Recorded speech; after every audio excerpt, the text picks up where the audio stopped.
সুপ্রিয় দর্শক, স্বাগত জিটিভি নিয়মিত আয়োজন পূর্বাচল রিজেন্ট টাউন সংবাদ সংলাপে। আপনাদের সাথে আছে আমি ইকবাল করিম নিশান।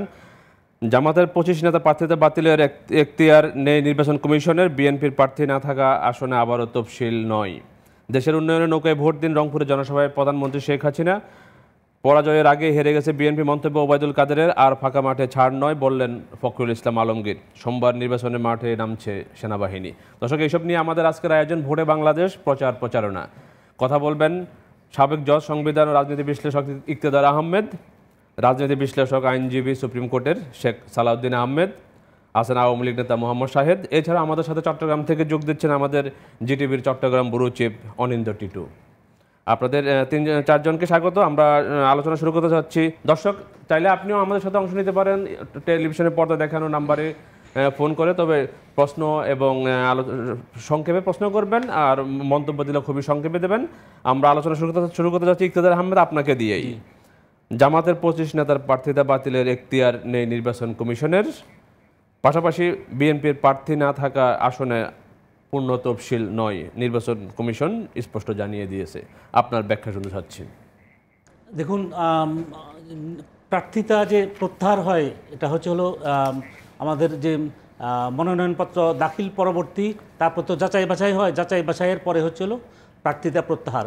এবং প্রার্থিতা প্রত্যাহারের পরে যদি কোনো প্রার্থীর যদি মৃত্যু ঘটে, অথবা আমাদের যে গণপ্রতিনিধিত্ব আদেশের 92 ধারা অনুযায়ী যদি অনিয়ম বা এই আচরণবিধি অথবা আমাদের যে নির্বাচনী আইন লঙ্ঘনের দায়ে নির্বাচন কমিশন যদি কেউর প্রার্থিতা যদি বাতিল করে, সেক্ষেত্রে কিন্তু নতুন করে কিন্তু নির্বাচন সংক্রান্ত কার্যক্রম শুরু হয় এবং পূর্বের কার্যক্রম বাতিল হয়ে যায়। এটাই কিন্তু হচ্ছিল আমাদের যে আরপিও যেটা আছে, আরপিওতে নিয়ম। তো এখন প্রার্থিতা প্রত্যাহার পরবর্তী যদি কোনো প্রার্থীর যদি মনোনয়নপত্র যদি বাতিল হয়, আমার মতে যে একজন প্রার্থীর মৃত্যু ঘটলে অথবা নির্বাচন কমিশন কর্তৃক যদি কোনো প্রার্থীর প্রার্থিতা বাতিল করা হয়, তখন যেভাবে নতুন করে প্রসিডিং শুরু হয়, এক্ষেত্রেও আমার মনে হয় নতুন করে প্রসিডিং শুরু করা, এটা আমাদের যে এই বর্তমান যে নির্বাচনী আইন আছে এবং এ ব্যাপারে একটা এই সুপ্রিম কোর্টের একটা রায় আছে 1996 সালে এই রায়টা হয়েছিল। এবং সেখানে বলা হয়েছিল যে নির্বাচনের তফসিল ঘোষণার পরে নির্বাচনী কার্যক্রম শুরু হয়ে যাওয়ার পরে নির্বাচনী দরখাস্ত ছাড়া অন্য কোনোভাবে কেউ প্রার্থিতা বাতিলের কোনো সুযোগ নেই। ধন্যবাদ আপনাকে। আমরা যাব শেখ সালাউদ্দিন আহমেদ আপনার কাছে। আপনাকে যাওয়ার আগে আমরা একটু ঘুরে যাচ্ছি চট্টগ্রামে। আমাদের চট্টগ্রাম অফিসে অপেক্ষা করছেন আমাদের ব্যুরো চিফ অনিন্দ্য টিটু। অনিন্দ্য টিটু, আপনি কি শুনতে পাচ্ছেন? জি, শুনতে পাচ্ছি। হ্যাঁ অনিন্দ্য টিটু, আমরা তো এক ধরনের বিএনপির পক্ষ থেকে এক ধরনের অভিযোগ আমরা শুনে আসছি যে লেভেল প্লেইং ফিল্ড নেই নির্বাচনে, এবং অনেক জায়গায় নির্বাচনে তাদের কার্যক্রম দেখা যাচ্ছে না, তারা পরিবেশের অজুহাত দিচ্ছে। আপনার চট্টগ্রামের সার্বিক অবস্থাটা কি? চট্টগ্রামে বিএনপি বা ঐক্যফ্রন্টের প্রার্থীরা কতটুকু আছে নির্বাচনী মাঠে, এবং প্রচারণা কেমন চলছে তাদের? ধন্যবাদ নিশান ভাই। চট্টগ্রামে সারা দেশের মতো একটা উৎসমুখর পরিবেশ সেটা চট্টগ্রামেও আছে। আমাদের যে চট্টগ্রামের 16টি যে সংসদীয় আসন রয়েছে, সেখানে আমরা দেখতে পাচ্ছি বিএনপি, যে আওয়ামী লীগ অথবা অন্যান্য যে রাজনৈতিক দলের প্রার্থীরা রয়েছেন, তারা সমানভাবেই তারা যে প্রচারণার কাজ তারা করছেন, এবং যে একটা উৎসবমুখর পরিবেশ যত দিন ঘনিয়ে আসছে, তত উৎসবমুখর পরিবেশে যে পরিবেশটা সেটা আস্তে আস্তে আরও বাড়ছে। কিছু অভিযোগ আমাদের রয়েছে, যারা ঐক্যফ্রন্টের প্রার্থী এবং যারা বিএনপির প্রার্থী আছেন তাদের পক্ষ থেকে প্রায় সময় অভিযোগ করা হচ্ছে যে তাদেরকে প্রচারণা করতে দেওয়া হচ্ছে না। কিন্তু আমরা প্রত্যেকটা অভিযোগ যে একেবারে সত্য সেটাও কিন্তু না। এই যে কিছু দুর্ঘটনা, কিছু অপ্রীতিকর ঘটনা ঘটে গেছে, ঠিক আছে, কিন্তু সেটা পুলিশ প্রশাসন এবং যে যারা আইনশৃঙ্খলা বাহিনী আছেন, যারা এই যে যে পরিস্থিতি নিয়ন্ত্রণে যারা আছেন, তারা ওই পরিস্থিতিটা নিয়ন্ত্রণ করার তারা চেষ্টা করেছেন এবং তারা সফল হয়েছেন। তবে এই যে আমরা আজকে দেখলাম যে এই যে নগরীতে যে আসন আছে, সেখানে বিএনপির প্রার্থীরাও কিন্তু এই যে গণসংযোগ করছেন, এবং আওয়ামী লীগের প্রার্থীরাও গণসংযোগ করছেন, এবং ঐক্যফ্রন্টের যে ইসলামী ঐক্যফ্রন্ট যেটা আছে তারাও করছেন, এবং অন্যান্য যে রাজনৈতিক দলগুলো আছে তারাও করছেন। তো এখানে যেটা মানুষের মধ্যে একটু যে বিভিন্ন ধরনের গুজব বিভিন্ন জায়গা থেকে আসছে, যে নানা ধরনের ঘটনার কথাগুলো আসছে, তো সেই যে গুজবের যে জায়গাটা আগামীকাল যে সেনাবাহিনী নামবে, সেই সেনাবাহিনী নামার ফলে আমার মনে হচ্ছে যে চট্টগ্রামে পরিবেশটা আরও বেশি মানে উৎসবমুখর হয়ে উঠবে। তবে আজকে আমরা বিকালের দিকে দুটি ঘটনার যে খবর পেয়েছিলাম, সেটা হচ্ছে হাটহাজারীর যে কল্যাণ পার্টির প্রার্থী যে সৈয়দ মোহাম্মদ ইব্রাহিম, মেজর জেনারেল অবসরপ্রাপ্ত, তার উপর একটু হামলা করা হয়েছে, কিছু দুর্বৃত্ত তার উপর হামলা করেছে। আরেকটা আমরা খবর পেয়েছি ফটিকছড়ির বিএনপির মনোনীত প্রার্থী কর্নেল অবসরপ্রাপ্ত আজিমুল্লাহ বাহার, তার যে সমর্থকদের উপর হামলা করা হয়েছে, এই ধরনের একটা অভিযোগ পেয়েছে এবং কিছু যে তার সমর্থক অনুসারে আহত হয়েছেন, এ ধরনের আমরা খবর পেয়েছি। তবে এই যে আইনশৃঙ্খলা বাহিনী পরিস্থিতি যে ওখানে ঘটনাস্থলে পৌঁছে পরিস্থিতিটা নিয়ন্ত্রণ করেছেন এবং আর এটা বড় ধরনের কোনো অপ্রীতিকর ঘটনায় পৌঁছায়নি। তো সবকিছু বলা যায়। অনিন্দ্য, চট্টগ্রামের নির্বাচন কমিশনার যারা দায়িত্বে আছেন তাদের সাথে কি কথা হয়েছে, বা পাশাপাশি আইনশৃঙ্খলা বাহিনী কারোর সাথে কি কথা হয়েছে এইসব বিষয়ে? আমরা প্রতিনিয়ত কথা বলছি, সংবাদকর্মী যারা আছেন, এখানে গণমাধ্যম কর্মী যারা আছেন, চট্টগ্রামের 16টি সংসদীয় আসনে তারা যাচ্ছেন, তারা নিউজ কভার করছেন এবং আমাদের সাথে প্রত্যেকটা সময় প্রতিটা মুহূর্তে যে আইনশৃঙ্খলা বাহিনী যারা রয়েছেন, যারা নির্বাচন কমিশনের দায়িত্বে আছেন, নির্বাচনের দায়িত্বে আছেন, তাদের সাথে আমাদের কথা হচ্ছে, গণমাধ্যম কর্মীদের কথা হচ্ছে। এই যে ছোটোখাটো কিছু অভিযোগ ছাড়া আমাদের চট্টগ্রামে একটা উৎসবমুখর পরিবেশের মধ্য দিয়ে কিন্তু প্রচারণা যাচ্ছে। এবং আজকে যে বিজিবির মহাপরিচালক আসছিলেন, যে পটিয়ায় একটা আদর্শ পটিয়া হাই স্কুলে একটি অস্থায়ী ক্যাম্প পরিদর্শন করেছেন তিনি, মেজর জেনারেল সাফিনুল ইসলাম, বিজিবির মহাপরিচালক। তিনিও বলেছেন যে তাদের যে সম্পৃক্ততা, তারা তো বেশ কিছুদিন ধরে মাঠে নেমেছেন এবং মূলত গত 20 তারিখ থেকে তারা পূর্ণাঙ্গভাবে নির্বাচনী মাঠে রয়েছেন। তার মানে আপনি বলতে চাচ্ছেন যে চট্টগ্রামে মোটামুটি সব দলের অংশগ্রহণে উৎসবমুখর পরিবেশে প্রচারণা চলছে নির্বাচনের, এটাই তো আপনার সর্বশেষ বক্তব্য? একেবারে, এবং মাইকিং হচ্ছে এবং প্রত্যেকটা জায়গায়। এবং আরেকটা বিষয় আমি আপনার সাথে যোগ করতে চাই, এবারে নির্বাচনে চট্টগ্রামে একটি মানে অভূতপূর্ব একটা বিষয় দেখতে পাচ্ছি আমি, সেটা হচ্ছে সাংবাদিক সমাজ এবং যে সাংস্কৃতিক কর্মীরা রয়েছেন এবং বিভিন্ন শ্রেণী পেশার মানুষগুলা, তারা মুক্তিযুদ্ধের সপক্ষে নেমে তারা মুক্তিযুদ্ধের সপক্ষের প্রচারণা চালাচ্ছেন। তারা বলছেন যে আগামীর যে নির্বাচন, সেই নির্বাচনে মুক্তিযুদ্ধের সপক্ষের শক্তিকে আনার জন্য, ক্ষমতায় আনার জন্য এবং মুক্তিযুদ্ধের সপক্ষের শক্তিকে ভোট দেওয়ার জন্য রাজাকার এবং রাজাকারের সংশ্লিষ্ট যারা আছেন তাদেরকে যেন না করা হয়, এভাবে তারা বিভিন্ন জায়গায় প্রচারণা চালাচ্ছেন। এবং আরেকটা বিষয়, আগামীকাল আমাদের যে প্রেস ক্লাবে আছে, সেখানেও আমরা আমাদের যে মুক্তিযুদ্ধের সপক্ষে যে সাংবাদিক সমাজ রয়েছেন এবং তাদের সাথে যে শ্রেণী পেশার মানুষগুলো আছেন, তারা কালকে নগরীতে যারা প্রার্থী রয়েছেন, বিশেষ করে আওয়ামী লীগ সমর্থিত এবং যে মুক্তিযুদ্ধের সপক্ষে যে প্রার্থীরা রয়েছেন, তাদেরকে নিয়ে একটা মতবিনিময় সবার মতো করছেন। এটা আমরা দেখতে পাচ্ছি প্রত্যেকটা শহরের অলিতে গলিতে, রাজপথে, বিভিন্ন জায়গায়। এটা কখনো কোন নির্বাচনে আমরা দেখিনি। আপনি বলতে চাচ্ছেন যে এক ধরনের নতুনত্ব এবারের নির্বাচনের প্রচারণায়, এক ধরনের সব শ্রেণী পেশার মানুষের অংশগ্রহণ। অনিন্দ্য, আপনি আমাদের সাথে থাকবেন, আমরা প্রয়োজনে আবার আপনার সাথে যোগাযোগ করবো, আপনি আমাদের সাথে যোগ দিবেন। ধন্যবাদ আপনার আমাদের সাথে যোগ দেওয়ার জন্য। আমরা ফিরছি একটু শেখ সালাউদ্দিন আহমেদ আপনার কাছে। আপনি শুনলেন যে আমাদের চট্টগ্রাম ব্যুরো চিফ বললেন যে আসলে চট্টগ্রামের উৎসবমুখর পরিবেশে সব দলের অংশগ্রহণে প্রচারণা চলছে, যদিও আমরা সারা দেশে বিচ্ছিন্নভাবে অভিযোগ পাচ্ছি। এবং আরেকটা বিষয় নতুন যোগ করলেন যে বিভিন্ন শ্রেণী পেশার মানুষ মুক্তিযুদ্ধের পক্ষের শক্তি হয়ে তারা নির্বাচনী প্রচারণায় অনেকটা মাঠে। পাশাপাশি আমরা দেখতে পাচ্ছি যে বাংলাদেশের ব্যবসায়ীদের সবচেয়ে বড় সংগঠন এফবিসিসিআই, তারাও আনুষ্ঠানিকভাবে বাংলাদেশ আওয়ামী লীগকে সমর্থন জানিয়েছে উন্নয়নের ধারা অব্যাহত রাখার জন্য। এই যে পেশাজীবীদের নির্বাচনের মাঠে নির্বাচনে অংশ নেয়া, এই বিষয়টাকে আপনি কিভাবে দেখছেন শেখ সালাউদ্দিন আহমেদ? আমি যেটা দেখছি, আপনার অনিন্দ্য সাহেব যেটা বললেন, এই কথাটা অনেকাংশেই সত্য। এটা আসলে উনি ঠিকই বলছেন, ওনারা মাঠে কাজ করেন, আমাদের চেয়ে অনেক ভালো খবর তারা রাখেন।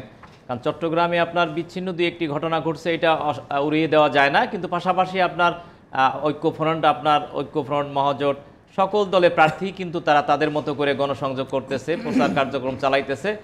আর টুকটাক দু একটা বিচ্ছিন্ন ঘটনায় শুধু চট্টগ্রাম না, সারা বাংলাদেশের অনেক জায়গায় এরকম ঘটেছে। এটা আপনি ক্ষেত্র বিশেষে দেখবেন, বিএনপির প্রার্থী, আওয়ামী লীগের প্রার্থী, উভয় প্রার্থীদের মিছিল মিটিংয়ে হামলা হয়েছে, অগ্নিসংযোগ হয়েছে। এগুলোর একটা নির্বাচনের সময় টুকটাক বিচ্ছিন্ন ঘটনা ঘটে। অনেকেরই প্রত্যাশা ছিল যে 24 তারিখে সেনাবাহিনী নামলে পরিস্থিতি আরও উন্নত হবে। এটার প্রত্যাশা আমি নিজেও করি এবং যারা রাজনৈতিক দলের নেতাকর্মী তারাও কিন্তু আশ্বস্ত যে আমাদের সেনাবাহিনীর একটা গৌরবোজ্জ্বল ইতিহাস আছে, তারা যখন আজকের রাত 12টার পর থেকে তারা তাদের দায়িত্ব বুঝে নিয়েছে, তারা সেক্ষেত্রে মনে করেন আগামীকাল থেকে দৃশ্যত আপনার এইরকম, আর আমার মনে হয় এরকম বিচ্ছিন্ন অভিযোগ খুব একটা বেশি পাওয়া যাবে না। তারপরও নির্বাচন বলে কথা, নির্বাচনের টুকটাক ঘটনা ঘটে। সাংবাদিক সমাজ বা আমাদের ঢাকায় এফবিসিসিআইর যে মুক্তিযুদ্ধের পক্ষের শক্তি বা আওয়ামী লীগ সরকারের সাথে একত্রতা ঘোষণা করে এবং উন্নয়নের ধারা অব্যাহত রাখতে আওয়ামী লীগকে সমর্থন দেয়, এই বিষয়টা কিভাবে দেখছেন আমি দেখছি? শোনেন, গত কয়েকদিন আগে মাননীয় প্রধানমন্ত্রীকে আপনার এফবিসিসিআইর নেতৃত্বে সারা বাংলাদেশের ব্যবসায়ী কমিউনিটি যারা নেতৃবৃন্দ, তারা কিন্তু সেখানে মাননীয় প্রধানমন্ত্রীকে আশ্বস্ত করেছে যে এইবার নৌকার পক্ষে তারা সরাসরি ভূমিকা রাখবেন, নৌকার পক্ষে কাজ করবেন। একটা জিনিস মনে রাখবেন, অতীতে কিন্তু বাংলাদেশে কোনোদিন বা স্বাধীনতার পরে বা আগে বাংলাদেশে কোনো প্রধানমন্ত্রী জাতীয় সংসদ নির্বাচনে এফবিসিসিআই কিন্তু এইভাবে সরাসরি ইনভলভ হয় নাই, যেটা এবার হয়েছে। এটা আমি একটা জিনিস মনে করি যে সে 70-এর মতো একটা অবস্থান হয়ে গেছে। 70 নির্বাচনে যেমন বঙ্গবন্ধু সরকারের প্রতি মানুষের যে একটা আস্থা বিশ্বাস জন্মেছিল যে না, স্বাধীনতার সপক্ষের শক্তি, সেই হিসাবে জাতির জনক বঙ্গবন্ধুর প্রতি আস্থা রাখতে হবে, বিশ্বাস রাখতে হবে, সেই একই রকম। অর্থাৎ এখন কিন্তু দেখেন মুক্তিযুদ্ধের সপক্ষের মানুষগুলো কিন্তু ইউনাইটেড হয়ে গেছে, সারা বাংলাদেশের সকল পেশার মানুষ, যারা স্বাধীনতার দোসর, যারা আল শামস রাজাকার, তাদের গাড়ি থেকে যারা পতাকা দেখতে চায় না, তাদের দোসরদেরকে যারা সংসদে দেখতে চায় না, তারা কিন্তু একাট্টা। সেহেতু আমি এইটা দ্ব্যর্থহীন কণ্ঠে বলতে পারি, শুধু আপনার সাংবাদিক বললে হবে না, ব্যবসায়ী বললে হবে না, আইনজীবী বলেন, অন্যান্য যত পেশার লোক আছে বাংলাদেশে বসবাস করে, সকল পেশার মানুষ কিন্তু এখন দৃশ্যত একটা প্ল্যাটফর্মে এসে দাঁড়িয়েছে যে আমরা মুক্তিযুদ্ধের সপক্ষের পক্ষে থাকতে চাই, আমরা জননেত্রী শেখ হাসিনার হাতকে শক্তিশালী করতে চাই, আমরা উন্নয়নের অগ্রযাত্রাকে এগিয়ে নিয়ে যেতে চাই। আপনার কাছে যে তবু অভিযোগ থেকে যাচ্ছে যে বহুদলীয় নির্বাচন, যদিও বহুদলীয় নির্বাচন, তবু প্রচারণা একদলীয়, অভিযোগটা থেকেই যাচ্ছে। ধন্যবাদ আপনাকে।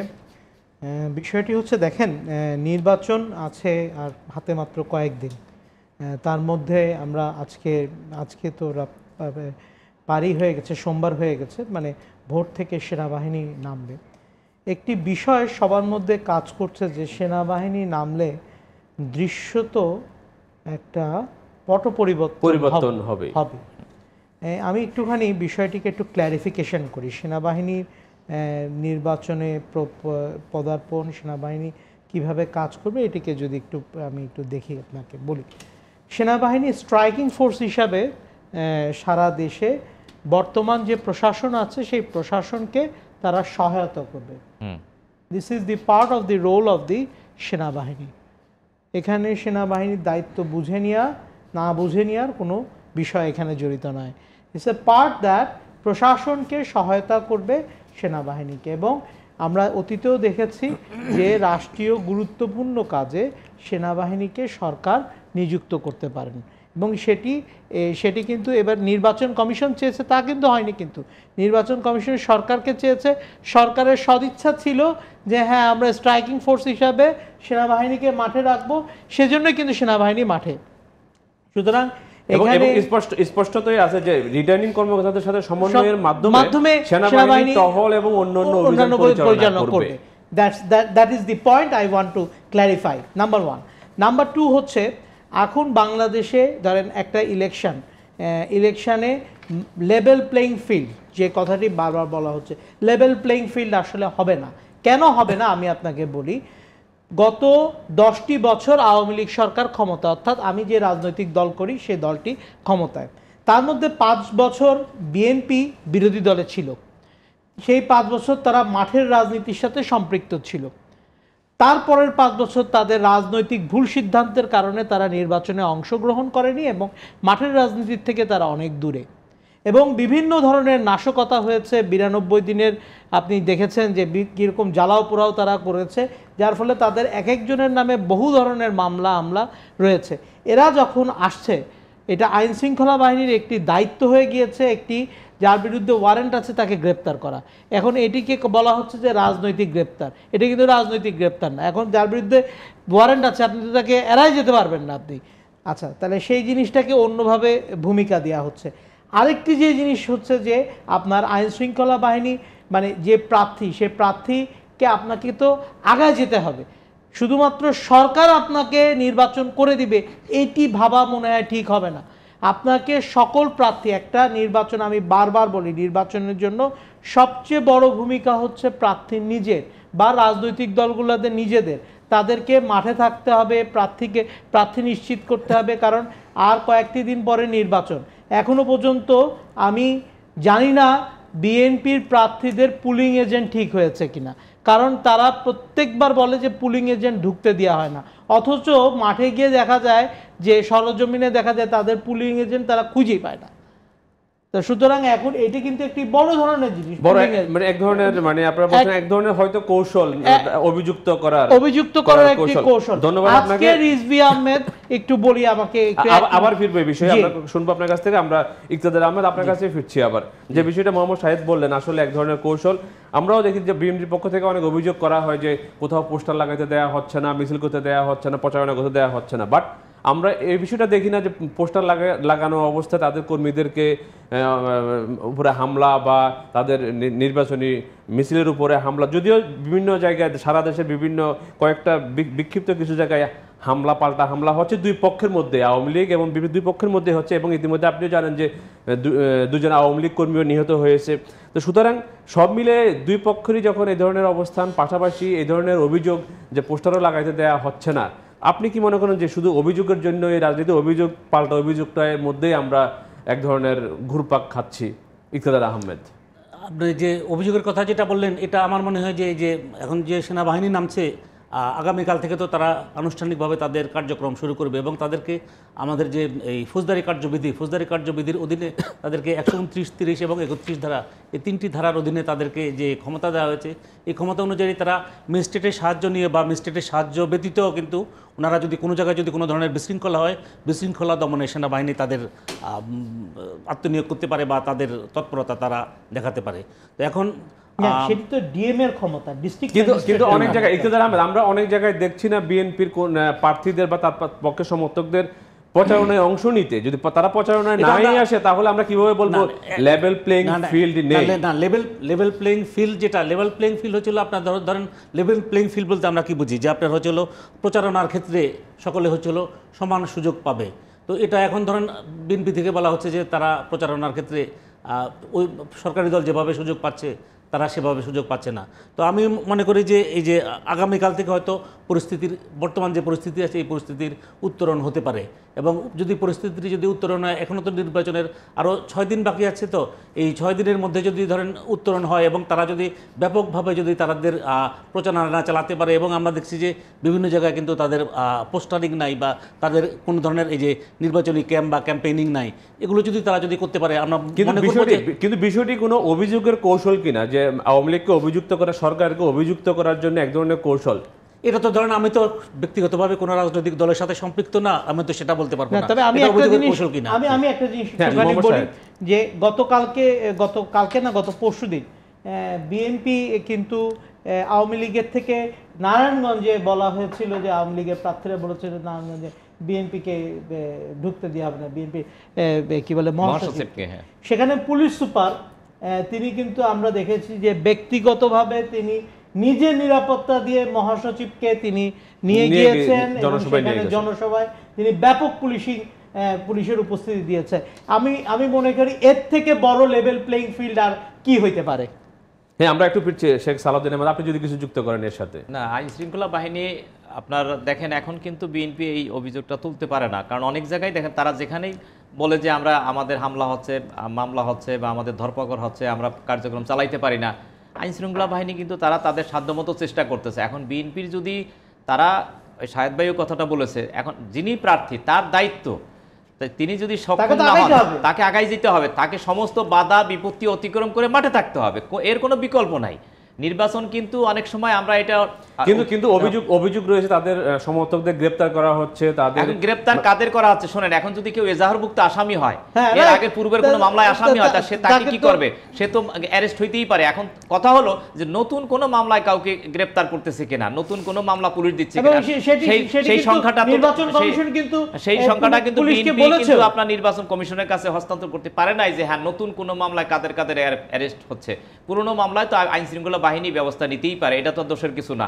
এখন যদি মাদকের মামলা অ্যারেস্ট করে, আগুন সন্ত্রাসের মামলা অ্যারেস্ট করে, জ্বালাও পড়ার রাজনীতি যদি অ্যারেস্ট করে, অনেক মামলা আছে যেগুলো তাদের পেন্ডিং মামলা। বিএনপির অনেক নেতাকর্মীর নামে আর দেখা 20, 30, 50 মামলাও আছে, সত্যি কথা যেটা। এখন সেই মামলায় যদি কেউ অ্যারেস্ট হয়, সেটার জন্য তো এখন আইন শৃঙ্খলা বাহিনীর উপর দোষারোপ চাপিয়ে দেওয়া যায় না। বিএনপির পক্ষ থেকে বা ঐক্যফ্রন্টের পক্ষ থেকে অভিযোগ করা হচ্ছে তাদের নতুন নতুন মামলা দেওয়া হচ্ছে, তাদের সমর্থকদের বিরুদ্ধে দেওয়া হচ্ছে না, এই ধরনের অভিযোগ কিন্তু করা হচ্ছে ঐক্যফ্রন্টের পক্ষ থেকেও বিএনপির পক্ষ থেকেও। না, নতুন মামলা দেওয়া হচ্ছে, সেটা যদি ওইরকম দিয়ে থাকে তাহলে সেটা তারা নির্বাচন কমিশনের কাছে তারা সাবমিট করবে, প্রধান নির্বাচনের কমিশনের কাছে যে হ্যাঁ এই মামলা হয়েছে, এই আসামি তারা আছে, নতুন মামলা যদি হয়ে থাকে তো সেগুলো তারা দেখবে। একটু যোগ করি আপনার সাথে আমরা যদি যোগ বিয়োগের অঙ্কে যাই, একটা জায়গায় গিয়ে যোগ মিলবে না। একটা প্রশ্ন আছে, সেটা হচ্ছে অভিযোগ। একটা দর্শকের প্রশ্ন আছে, প্রশ্নটা নিয়ে আবার ফিরছি। হ্যালো, কে বলছিলেন? মাদারীপুর থেকে সাজ্জাদ বলছিলাম। হ্যাঁ বলুন, আমরা শুনছি, আপনার সঙ্গে বা আপনার প্রশ্ন করুন। যে আমার প্রশ্ন হচ্ছে, আমরা ফার্মাসিউটিক্যালের কিছু এমপ্লয়ি আছি, এটা প্রাইভেট একটা অর্গানাইজেশন, কিন্তু এইখানে নির্বাচন কমিশন থেকে আর কি ছুটির কোনো আর কি আমাদের কোম্পানির মালিক এখানে কোনো ছুটির বিধান রাখে না আর কি। তারা বলছে নির্বাচনে যে 2 দিন কাজ করা যাবে না, সে 2 দিন বাসায় থাকবেন, কিন্তু বাড়ি যাওয়া যাবে না, কোনো ছুটি নাই। এই বিষয়টা আমরা শুনবো ইকতেদার আহমেদ আপনার কাছ থেকে। আপনি নিম্নতম মজুরি বোর্ডের দায়িত্বে ছিলেন। তার অভিযোগটা হলো যারা কর্মজীবী তার প্রতিষ্ঠান যদি ছুটি না দেয় তারা ভোট দিতে যাবেন কিভাবে? ইকতেদার আহমেদ। জি জি, দেখুন, যেদিন নির্বাচন অনুষ্ঠিত হবে সেদিন তো সরকারি ছুটি থাকে। সরকারি ছুটি যদি থাকে তাহলে এখানে কিন্তু কোনো যে এই আমাদের যে প্রাইভেট কোনো প্রতিষ্ঠান সেটাকে কিন্তু যে সরকারি ছুটিকে ডিফাই করতে কিন্তু পারে না। তাহলে এখানে যিনি প্রশ্ন করেছেন যে তাদেরকে তাদের মালিক বলেছে যে তাদেরকে বাড়ি যেতে দিবেন না বা তাদেরকে ছুটি দিতে দেবেন না, এখন ছুটি এক জিনিস এবং স্টেশন লিভ কিন্তু আরেকটা জিনিস। এখন তিনি ছুটি পেতে পারেন, ছুটি পেয়ে এখন যদি তার মালিক যদি বলে তোমাকে ছুটি দিলাম, তুমি তোমার বাসায় থাকো, তুমি স্টেশন লিভ করতে পারবে না। এখন উনি যদি বলে যে না আমি ভোটার তার বাড়িতে, এটা তো তার সাথে মালিকের সম্পর্কের ব্যাপার। তবে আমাদের যে এই বর্তমান যে দেশের প্রচলিত আইন আছে, প্রচলিত আইন অনুযায়ী যখন সরকারিভাবে কোনো ছুটি ঘোষণা করা হয়, ওই ছুটি অন্য যত ধরনের বেসরকারি প্রতিষ্ঠান আছে সকল প্রতিষ্ঠান ওই ছুটি মানতে বাধ্য। এবং সরকারি ছুটি তো আপনি পাবেন, কিন্তু vote is a constitutional right. So vote দেওয়ার জন্য ছুটি চাইলে এটা আমার মনে হয় সরকারি ছুটি যেটা দেওয়া হচ্ছে বা ইতিপূর্বেও যে ভোটের দিন যে সরকারি ছুটি দেওয়া হয়, এটা হচ্ছিল সবাই যেন নির্বিঘ্নে তাদের ভোট দিতে পারে। হয়তো দর্শক ওই অর্থে বলছেন যে হয়তো তার বাড়ি হয়তো অনেক দূর, হয়তো একদিন বা 2 দিন আগে ছুটি নিতে হবে, তার ভোট দিয়ে ফিরতে হয়তো 1-2 দিন দেরি হবে। এই যে ছুটিটা প্রয়োজন তার, এই ছুটিটার কথা মনে হয় আমার বলতে যাচ্ছেন না। এই ছুটির ক্ষেত্রে শোনেন, তার তো একটা কাজ করা উচিত, তার প্রতিষ্ঠানের যিনি মালিক বা ম্যানেজিং ডাইরেক্টর তার কাছে সরাসরি একটা অ্যাপ্লিকেশন দেওয়া যে আমি আমার পারিবারিক ছুটি নিতে পারে, সে ঐচ্ছিক ছুটি নিতে পারে। সে স্টেশন লিভ যেহেতু করবে, সে ঢাকার বাইরে যেতে গেলে তো স্টেশন লিভ করতে হবে। আর যেহেতু একদিনের ছুটি 30 তারিখ, এইটা সরকারি বেসরকারি অটোনোমাস যতগুলো বডি আছে, যতগুলো সংস্থা আছে, সবাই এই ছুটি মানতে বাধ্য। সুতরাং এটা আইনের ভায়োলেশন হওয়ার কোনো সুযোগ নাই। দরকার হলে সে অতিরিক্ত ছুটি সে পাইতে পারে বা নিতে পারে, তার মালিকেরও কিন্তু এটা বিবেচনা করা উচিত। আমরা একটা বিরতি নিচ্ছি, নিয়ম মাফিক বিরতির পর আবার ফিরবো। আমাদের আজকের আলোচনা খুব জমে উঠেছে। দর্শক আমাদের সাথে থাকুন, ফিরছি একটু পরে।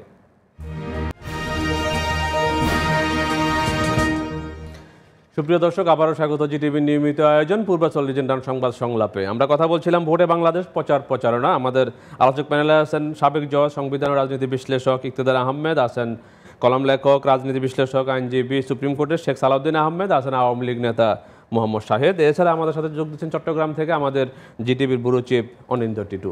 আমরা আবারও যাচ্ছি অনিন্দ্য টিটুর কাছে। টিটু, আপনি শুনতে পাচ্ছেন? জি, শুনতে পাচ্ছি।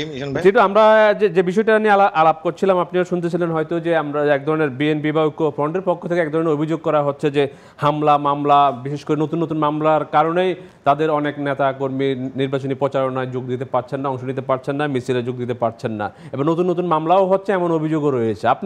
আপনার দেখা কি চট্টগ্রামের পরিস্থিতি? চট্টগ্রামে কি এই ধরনের কোনো ঘটনা কি ঘটেছে যে নতুন মামলা দেওয়ার কারণে কর্মীরা মাঠে নামতে পারছে না? এটা এক ধরনের নির্বাচনী কৌশল, এবং এটা নির্বাচনী কৌশল হিসেবে তারা এই অভিযোগগুলো করছে।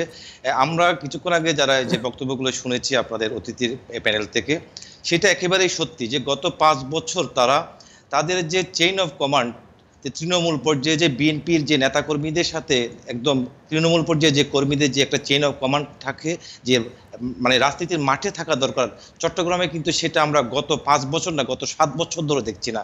এমনকি তারা কোনো একটা ঘরোয়া বৈঠক পর্যন্ত মানে যে খুব ভালো করে করতে পারছে এ ধরনের কিন্তু আমাদের মানে নজিরে নেই।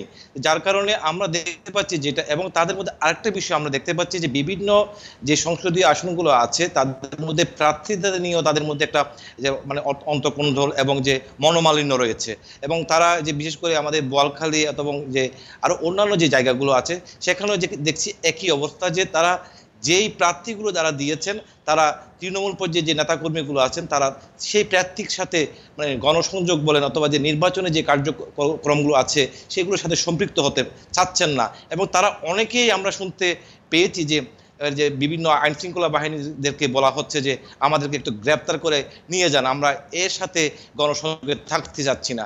এই হচ্ছে বাস্তবতা। এখন যে অভিযোগগুলো করা হচ্ছে সেটা একটা ঢালাও অভিযোগ, এবং যে পোস্টার লাগাচ্ছে না অথবা যে নির্বাচনে যে প্রচারণা একেবারে ঢালাওভাবে নামছে না, সেটা এক ধরনের তারা কৌশল হিসেবে নিয়েছে, যে তাদেরকে ব্লেম করে এটা মানুষের কাছ থেকে যে সিম্পেথি আদায় করার একটা কৌশল হিসাবে এটা মনে করছে আমাদের চট্টগ্রামের অনেকেই। এটা একেবারেই সত্য। আপনি আমাদের সাথে থাকুন, আবার আমরা আপনার কাছে ফিরবো, আপনি আমাদের সাথেই থাকুন। আমরা যাচ্ছি একটু ইকতেদার আহমেদ আপনার কাছে। আমাদের চট্টগ্রাম প্রতিনিধি যে বিষয়টা উনি ইন্ডিকেট করলেন যে আসলে নিজেদের মধ্যে এক ধরনের কোন্দল এবং মামলার কথা বলা হচ্ছে, এবং এটা অনেকটা পরিকল্পিত হচ্ছে নিজের দল থেকে যে আমাদেরকে গ্রেপ্তার করে নিরাপদে রাখার জন্য, এবং নিজের দলের ভিতরে এক ধরনের অস্বস্তি কাজ করছে প্রার্থীদের নিয়ে। আপনার বিশ্লেষণ কি? সেটা তো ধরেন চট্টগ্রাম থেকে যে আপনাদের ব্যুরো চিফ যেটা বললেন, উনি তো মাঠ পর্যায়ে আছেন এবং উনি হয়তো মাঠের দৃশ্য অবলোকন করে উনি তার এই যে প্রতিবেদন বা বক্তব্য উপস্থাপন করেছেন।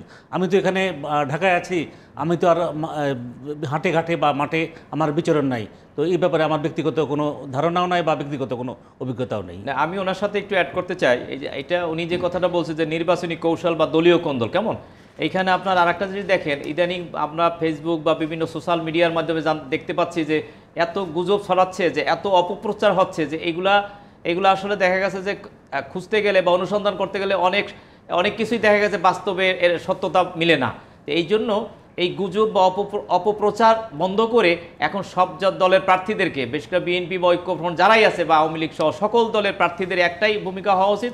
আর কয়েকটা দিন মাত্র আছে, সবাইকে মাঠে থাকা, প্রার্থী হিসাবে তারা জনগণের কাছে যাওয়া, তাদের লক্ষ্য উদ্দেশ্য নিয়ে যে আগামী নির্বাচিত হলে তারা এলাকার জন্য কতটুকু ভূমিকা রাখবেন, কি করবেন, জনগণের কাছে যাওয়া, এবং সেই ভোট প্রার্থনার মধ্যে দিয়ে অন্তত আমি এইটুকু বিশ্বাস করি যে এখন যেহেতু তাদের তো আর কোনো বক্তব্য নাই, যে তারা এতদিন আর্মি চেয়েছে, সবার বক্তব্য ছিল যে সেনাবাহিনী আসলে লেভেল প্লেইং ফিল্ড তাদের জন্য অনুকূলে থাকবে। তো এখন তো ঠিক আছে, সেনাবাহিনীকে আমি চাই যে সেনাবাহিনীকে কেউ বিতর্কিত না করে। সকল রাজনৈতিক দলের উদ্দেশ্যে আমি বলছি যে সেনাবাহিনী আমাদের জাতীয় সম্পদ, তাদেরকে অন্তত তাদেরকে নিয়ে কোনো বিতর্কের মধ্যে আপনারা যাবেন না, বিতর্ক মধ্যে আনবেন না। এখন যেহেতু তারা আপনাদের দাবি ছিল, তারা আসছে, এখন আপনারা সবাই যার যার অবস্থান থেকে সকল দলের অংশগ্রহণে আমরা একটা নির্বাচন দেখতে চাই, যে নির্বাচনটা হবে স্বচ্ছ নির্বাচন, নিরপেক্ষ নির্বাচন, অবাধ নিরপেক্ষ নির্বাচন, যেখানে জনগণ ভোট দিতে পারবে, জনগণের ভোটের প্রতিফলন ঘটবে, এবং জনগণ যাদেরকে ভোট দিবে তারা ক্ষমতায় যাবে। সুতরাং এই গুজব, হামলা, মামলা এগুলো বাদ দিয়ে আগামী এই কয়টা দিন সবাই যার যার যতটুকু সামর্থ্য আছে তারা আপনারা ভোটের প্রার্থীরা আপনার এলাকায় নিজের কাজে মনোনিবেশ করেন। জনগণ যাদেরকে ভোট দিবে তাদেরকে আমরা আগামী জাতীয় সংসদে 300 সিটে আমরা অন্তত সৎ যোগ্য প্রার্থী যারা, তাদেরকে আমরা এমপি হিসাবে দেখতে চাই। ধন্যবাদ। আমরা মোহাম্মদ সাহেব আপনার কাছে ফিরছি। অনেকে বলছেন এবারের নির্বাচন মুক্তিযুদ্ধ এবং তারুণ্যের ভোটের উপর নির্ভর করছে, মুক্তিযুদ্ধ চেতনার উপর নির্ভর করছে। মুক্তিযুদ্ধ চেতনাটা আসলে এবারের নির্বাচনে গুরুত্বপূর্ণ কেন? ধন্যবাদ। বিষয়টা হচ্ছে যে দুটো জিনিস, তারুণ্য এবং মুক্তিযুদ্ধ, এই দুটো জিনিসের মধ্যে কারণ হচ্ছে কারণ এবারে প্রায় 3.5 কোটি ভোটার কিন্তু নতুন ভোটার, যারা নতুন এবার প্রথম ভোট দিবে আর কি।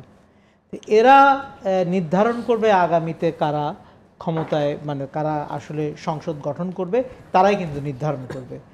আর মুক্তিযুদ্ধের ব্যাপারটা হচ্ছে এই তরুণদেরকে বারবার মুক্তিযুদ্ধের ইতিহাসটাকে বিকৃতভাবে শেখানো হয়েছে, ঠিক, তারা সঠিক ইতিহাস থেকে বঞ্চিত হয়েছে বারবার। তো সুতরাং এবার যারা ভোটে এসছে, আমরা আজকে তথ্য প্রযুক্তির যুগে এতদূর এগিয়েছি যে তারা কিন্তু আজকে তরুণরা মুক্তিযুদ্ধের এই সঠিক ইতিহাসটি তারা এখন জানতে পেরেছে, আমাদের সামাজিক যোগাযোগ মাধ্যম বলেন যে কোনোভাবেও তারা জেনেছে। তো this is the plus point of Bangladesh Awami League, যে তারা মুক্তিযুদ্ধের পয়েন্ট অফ ভিউটা তারা তুলে ধরতে পেরেছে। এক, 2 নম্বর কথা হচ্ছে যে তরুণদের কাছে বাংলাদেশের জন্য কেন বাংলাদেশ আওয়ামী লীগ তরুণদের কাছে জনপ্রিয়, দ্যাট ইজ দি মোস্ট মানে ইনোভেটিভ জায়গা। কি কারণে তরুণরা বাংলাদেশ আওয়ামী লীগকে ভোট দিবে? দেখেন, বাংলাদেশে একসময় আইসিটি সেক্টর নিয়ে কেউ কোনো কাজ করেনি। আইসিটি সেক্টরটা একটা মানে এই মিনিস্ট্রিটা যখন ডেভেলপ করলো, আইসিটি মিনিস্ট্রিটা, তখন মানুষের মধ্যে একটা আসলে যে এইটা আবার কি মিনিস্ট্রি, আইসিটি মিনিস্ট্রি, এটা কোনো কি মিনিস্ট্রি, এটার কাজটা কি? বাট যখন দেখা গেল যে এখন আইসিটি সেক্টরটাকে একটা বড় একটা আকারে কিন্তু দাঁড়ায় গেল, আইসিটি সেক্টর ডেভেলপ করলো। দ্য থিং ইজ দ্যাট এখন এই আইসিটি সেক্টরের মাধ্যমে এখন তরুণরা কিন্তু সারা জায়গায় তারা কিন্তু আর্নিং থেকে শুরু করে তারা নিজস্ব অনেকভাবে ইনকামের সর্বক্ষেত্রে বিচরণ করতে পারছে। এক, সরকারিভাবে আমরা কি কি সুযোগ সুবিধা পাবলাম, জনগণ কিভাবে সুযোগ সুবিধা পাচ্ছে, তার গ্যাসের বিল কত টাকা হলো সে এখন ইন্টারনেটে গেলেই তারটা জানতে পারছে, তার গাড়ির ট্যাক্স টোকেন ফেল হলো কি ফেল হলো না ইন্টারনেটে গেলে সে জানতে পারছে। পুলিশে আপনি ক্রিমিনাল ডিটেকশনে আপনি এখন ইট হ্যাজ বিন রেকর্ডেড যে এই ক্রিমিনালের তথ্য কিভাবে আছে বা কি আছে না আছে, it has been recorded, database record করা হয়। আমাদের ডিজিটাল আইডি কার্ডটাও এক ধরনের তথ্য প্রমাণ। আরেকটা জিনিস দেখেন, আগে এক সময় রাস্তাঘাটে বিআরটিএতে রাস্তায় ট্রাফিক সার্জন সাহেব একটা ভলিউম বইতে তুলে দিত, এখন কিন্তু সেটি নেই।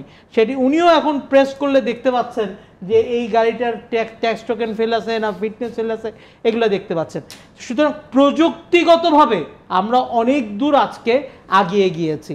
তো সুতরাং এই জায়গাটা আমার কাছে মনে হয় তরুণ সমাজরা আজকে প্রযুক্তি নির্ভর হয়েছে, এবং প্রযুক্তি নির্ভর বাংলাদেশে আওয়ামী লীগই প্রযুক্তি নির্ভরকে সহায়তা করেছে। সুতরাং এই জায়গাটাতে আমার মনে হয় তরুণ সমাজ আওয়ামী লীগকে ভোট দিবে।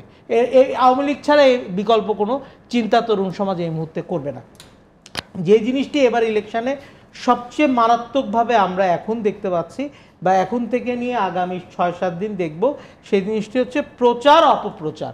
এই জিনিসটা কিন্তু আমরা কাদা ছোড়াছড়ি। আজকে রিজভী সাহেব হঠাৎ করে একটি বক্তব্য দিলেন এবং তিনি 22 জন রাজাকার হিসাবে আওয়ামী লীগের বেশ হেভিওয়েট নেতাদেরকে তিনি নাম তুলে ধরলেন যে এরা হচ্ছে রাজাকার। কোনো তথ্য প্রমাণ ছাড়া তিনি একটা হেভিওয়েট নেতাদেরকে রাজাকারের তকমা তিনি লাগিয়ে দিলেন। তো এই যে একটা অস্বস্তিকর রাজনীতি, বাংলাদেশে কিন্তু মাঝখানে একটা রাজনীতির সুবাতাস ফিরে এসেছিলেন। ডক্টর কামাল হোসেন সাহেব যখন আলোচনায় আসলেন এবং আলোচনায় আসার পরে যখন নির্বাচন আসলো, একটা আলোচনার সুবাতাস ফিরে এসছে। নির্বাচন কমিশনের কাছে তারা অভিযোগ দিচ্ছে, নির্বাচন কমিশন অভিযোগ নিচ্ছে। আপনি বক্তব্যের প্রারম্ভেই আপনি বলেছেন, এই অনুষ্ঠানের শুরুতে প্রায় জামাতের 25 জনকে নির্বাচন কমিশন বলেছে তাদের প্রার্থিতা বৈধ থাকবে।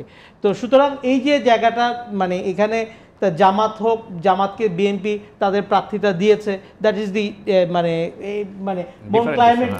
আপনি বলেছেন লেভেল প্লেইং ফিল্ডের কথা আমরা বলছি, পাশাপাশি ওই কারণে কিন্তু আমাদের অপপ্রচার থেকেও আসলে দূরে থাকা উচিত। রাইট।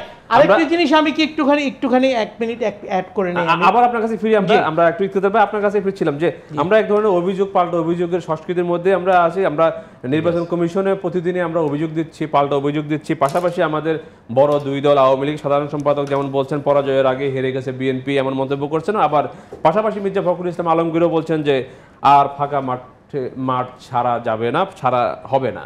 এই যে মানে পরস্পর বক্তব্য, এই বক্তব্যগুলো কি শুধুমাত্র রাজনৈতিক বক্তব্য নাকি অনলি শুধু পর ভোটের রাজনীতি? আপনি কি মনে করেন রাজনৈতিক একজন বিশ্লেষক হিসাবে? এটা দেখেন, আপনার যে কোনো গণতান্ত্রিক শাসন ব্যবস্থায় এখানে অভিযোগ পাল্টা অভিযোগ এটা থাকে। এটা ধরুন আমাদের দেশে যেমন থাকে, আপনি যদি আমাদের পার্শ্ববর্তী রাষ্ট্র বা আপনি যদি প্রাচ্যেও যান, সেখানেও দেখা যায় যে অভিযোগ বা পাল্টা অভিযোগ থাকবে। এখন একটা অভিযোগ বা পাল্টা অভিযোগ এগুলো কতটুকু বস্তুনিষ্ঠ, এটা হলো বিচার করা, এটা হলো বিচার করে দেখবে হলো জনগণ, এবং এটার বস্তুনিষ্ঠতার উপরেই কিন্তু নির্ভর করে যে জনগণ কোন দিকে ঝুঁকবে বা কাকে ভোট দিবে। এখন জনমত যেটা হলো, এখন জনমতকে যদি আপনি প্রভাবিত করতে চান বা জনমতকে যদি আপনার পক্ষে আনতে চান, সেখানে তো হলো আপনি আপনার বক্তব্য দ্বারা, আপনার কার্যক্রম দ্বারা আপনি জনমতকে বা দেশের যে সাধারণ জনমানুষ যারা আছে তাদের হৃদয়কে আপনার জয় করতে হবে।